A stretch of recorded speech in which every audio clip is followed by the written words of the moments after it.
Hey there, this is Dr. Falcon, and today I want to talk to you about the Eldon home blood testing kit. It's available for about $14 on Amazon Prime, and you can buy a 2-pack directly from Eldon for about $20, but then you're going to have to pay shipping, so it's probably a wash. Today I'm assisted by Setagive, mostly because I screwed up and let the battery die on my camera the first time around, so we're going to give this another shot using her as a guinea pig. So the way that it works is that this card has 4 discs on it, and each disc or each circle on the card has a special reagent on it. And what you do is you add water, 1 drop of water to each ring, and then you prick your finger, and then you put 1 drop of blood in each circle, and you mix it using these 4 mixing providers here. And then your blood will dry and react to the reagent, and you'll see on my card it's 2 coagulated circles and 2 non-coagulated circles. Although now that I'm looking at it, maybe one's coagulating a little bit more. Anyway, and then there's a key that tells you what kind of blood type you have. So, that being said, we're going to go ahead and get started. So the first thing that we did is we washed our hands, and now we're going to add 1 drop of water to each card in this circle, on the inside circle of the card, being careful not to touch the pipette to the reagent. Okay.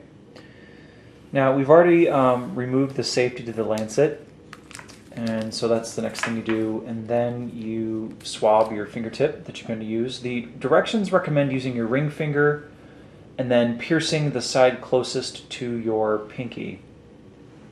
I found it very helpful personally to have Setagive rub my hand because I didn't produce a lot of blood, so we'll see how she goes. I might need to help her here. So she's going to push that lancet down. You're going to hear a click. That means that her skin has been pricked by the lancet. Now she's going to hold her hand kind of facing down. She's going to squeeze the blood towards her fingertip, being careful not to touch the blood with her hand. She's going to get a fairly large glob of blood, and then she's going to use one of the collection tools to put the blood on the card. Make sure you do not reuse the collection tool. Once you've put the blood on the first circle, you have 2 minutes.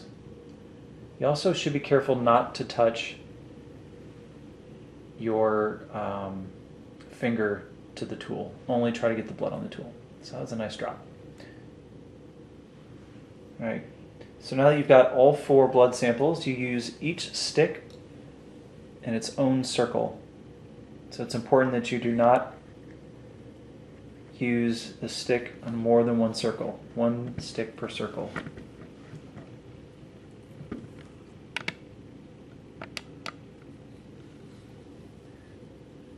After Setagive's done mixing her blood with the water on the reagent circle, what she'll do is pick the card up and tilt it down so that basically like she's reading it.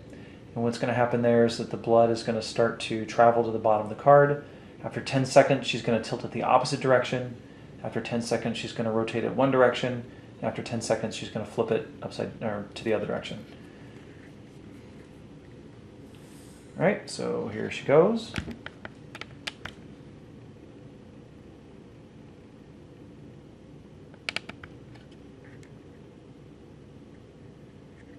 Now she'll flip.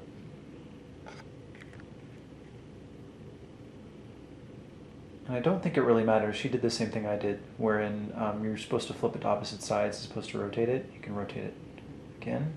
The important thing is that the blood is going over the various areas of the circle. And flip one more time. Careful not to touch the circles.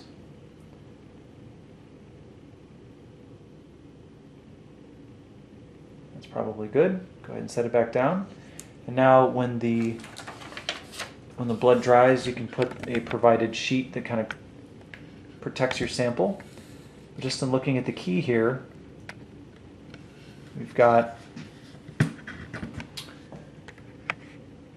3 blanks as far as I'm concerned, and then 1 coagulation, which according to the guide means that she is A negative. If you like this video, please subscribe to my YouTube channel and also check out my blog at journal.drfalcon.com. Thanks for watching, and know your type.